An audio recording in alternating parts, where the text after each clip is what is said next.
Yeah, I mean, obviously when there's no pads on, it's a tough assessment. I think today there was some better situational things from yesterday, and things that we still want to improve upon. I think we did a 2-minute drill, some good stuff, some good situations that we got out of that with the ones.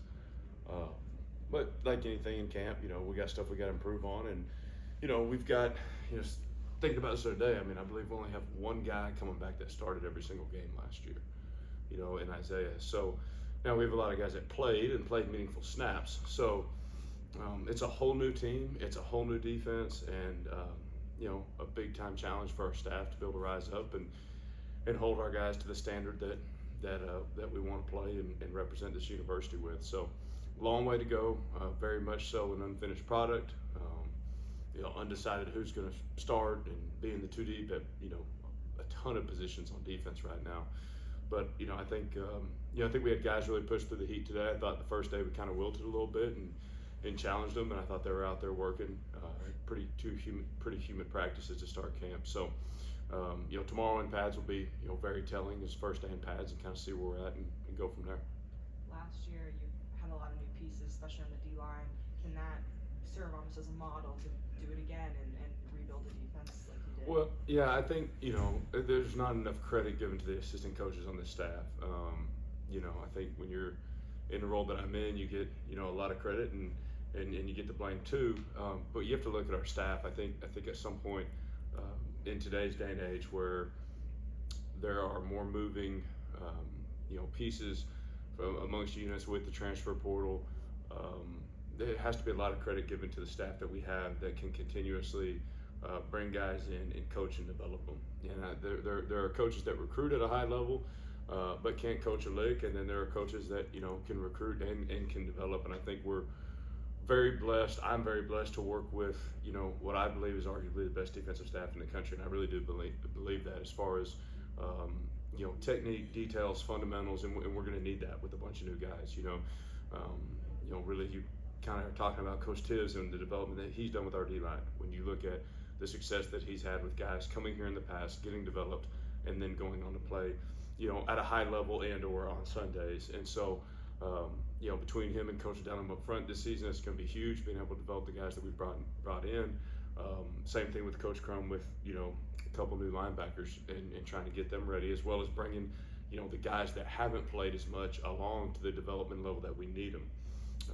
And same thing with Coach Hunley. We've got two freshman corners that are coming in new, and then we've got one transfer corner. So, but I think those first three coaches in particular are going to have the biggest challenge as far as developing their those rooms, and then kind of in the safety room, it's not as much from a transfer standpoint, but just getting our younger guys developed, guys that have been in the system, been in the program, and getting them confident to play the game at a high level. So. I think once again, I don't think our staff gets enough credit. Our assistant coaches, as far as the job that they've done here developing guys. You talked about it with all the new faces on defense. How helpful has it been having the same staff back to where at least you've got that sort of continuity?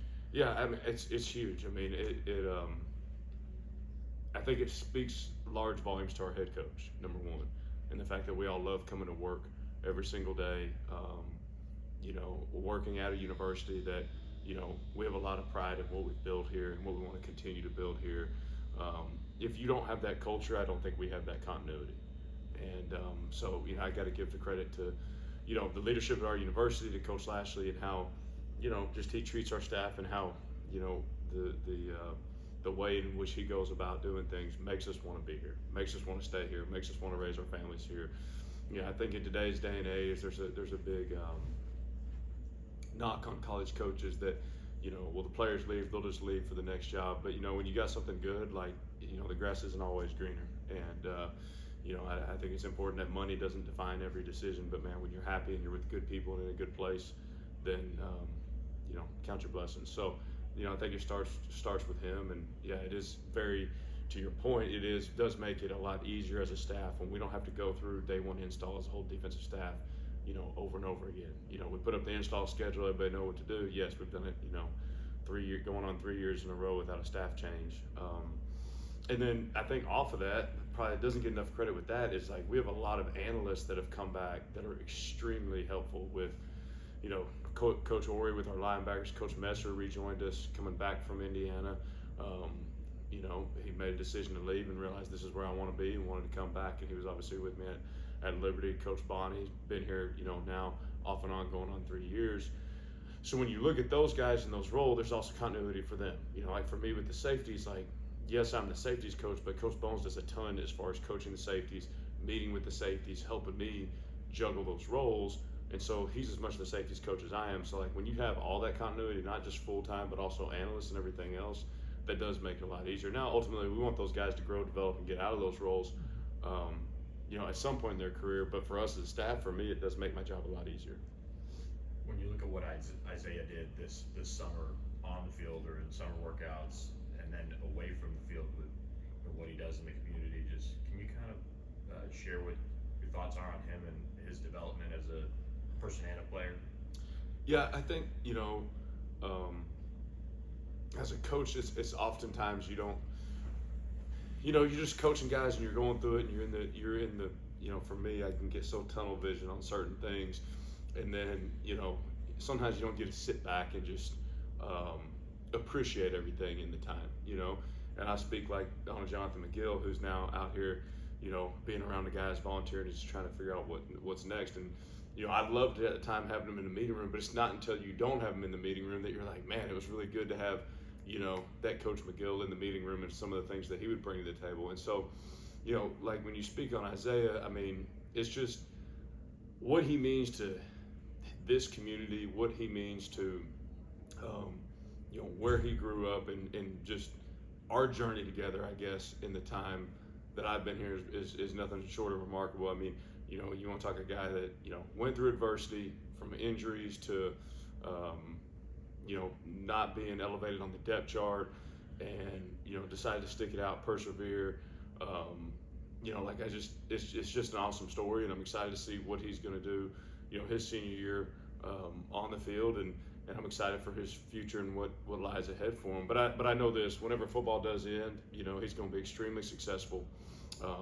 You know, because of how he's carried himself, the network, and the relationships that he's built here, both on and off the field. And you know, he's a joy to coach, and it's been a really fun journey to be a part of it with him, and something that, you know, I'm really blessed to just have an opportunity to work with him every day. What have you seen from him with the guys like McGill and other leaders that were pretty vocal last year leaving, and kind of going from a lead by example to kind of being a more vocal guy for you? That's a great question. Yeah, Isaiah was a guy that was always a team guy, but was very focused on what he had to do, kind of to your point, to do his job to get better. The guys would always give him a hard time. Like, you give a call, like Isaiah wasn't going to tell anybody. He was going to lock in on his side of the field and go play. And so I think I'm really proud of him, and I'm really proud of Ahmad. Ahmad is not vocal by nature. He'll tell you that. Like, I mean, and he really has gotten out of his comfort zone, understanding that he's got to embrace the role of, you know, I mean, they're the two most productive returning players on our defense, and so for those two guys to embrace that role, you know, at least within their position group, you know. And I think when you talk about leadership, like, if you're not a vocal leader, you don't have to speak all the time, but when you do speak, people are really going to listen because how you carry yourself. And I think that's something that Ahmad's really taken to heart, and so I'm proud of those two guys, and we're going to need them to continue to develop as leaders to you know, really form our identity as a defense. And then other guys like Cam, you know, I think Jeffrey in the D-line room has stepped up, which is awesome, trying to embrace that role, you know, and so on and so forth. And, you know, a guy like Akil Washington that's, you know, transferred in here, that is not, he's very much like Ahmad. He's not vocal, but he's a do his job at a high level, and that, you know, we need that leadership to flow throughout the unit as well. So a lot of different types of leaders, and guys are going to have to continue to step up. You know, like when you looked at last year, E-Rob was never a leader until vocally, really, he did it now. He did everything the right way, but his senior year, he completely changed and embraced that role. So hopefully, you know, these guys have seen that. I know Coach Grizz has done a great job with the leadership development, him and DC in the offseason, and so we will continue to need that. And, you know, a guy like Alex Kilgore as well stepping into that role. Anything else? Okay. Appreciate it, guys.